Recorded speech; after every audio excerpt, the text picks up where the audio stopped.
Сәлеметсіздер ме балалар? Әдебиеттік оқу сабағымызды бастаймыз. Балалар, бүгінгі сабағымызда сіздер кейіпкердің іс-әрекетіне баға беріп, кейіпкердің мінез-құлқының өзгеру себебін дәлелдеп баға бересіздер. Осы сабақта Бейсебай Кіріспайұлының жеміс бағында өлеңін оқып, жүзім жегісі келген қасқыр ертегісін тыңдайды боламыз. Оқылым. Өлеңге сай ырғақты таңдап, мәнерлеп оқы. Жеміс бағында. Бау бақшаға сән көрік, жүзім, шие, алма, өрік. Бағбан ата жемісін, қарай бердің таң болып. Айтады ата елге сыр, жемісіңді жерге өсір. Ерінбегің ешқашан, еңбек еткен көл көсір. Келесі тапсырма. Суреттегі жемістерді айқындайтын эпитет ойластыр.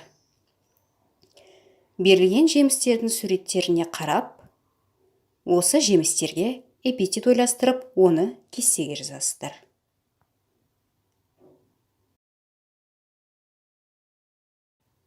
Тыңдалым. Ертегіні зейін қойып тыңда. Ертегіні басқаша тағы қалай атар едің? Жүзім жегісі келген қасқыр. Бір түлкі жүзімге тойып, баудан шығып келе жатады. Оны көрген қасқыр: жүзімді қайдан жедің? Айтшы, мен де жейін. Егер айтпасаң, өзіңді жайратамын, дейді ақырып. Ойбай, Қасеке, құлдық, дейді түлкі жымыңдап. Сізден несін жасырайын? Анау баудың ішінде жүзім дегенің толып тұр. Жүріңіз, ертіп алып барайын.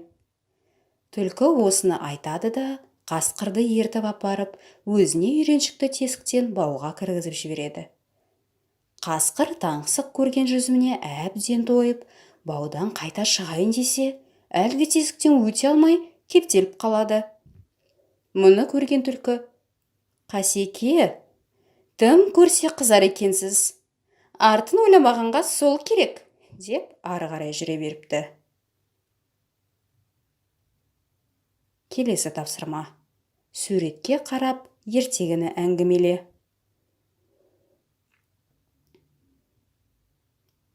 Жарайсың, балақай. Ендеше келесі тапсырмаға көшейік. Түлкі мен қасқырдың іс-әрекетіне баға бер. Сен оған келісесің бе? Түлкі қандай кейіпкер? Қасқыр қандай кейіпкер? Сен оған келісесің бе? Қасқырға кеңес бер.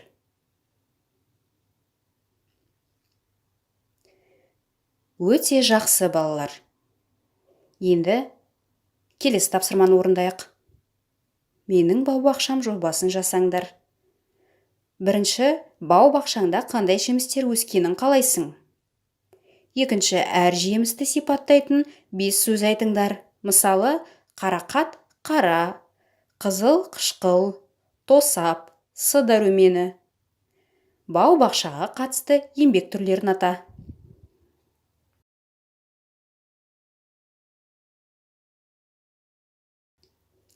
Үйге тапсырма. Жүзім жегісі келген қасқыр ертегісін мазмұндайсыздар. Осымен бүгінгі сабағымыз аяқталды. Сау болыңыздар.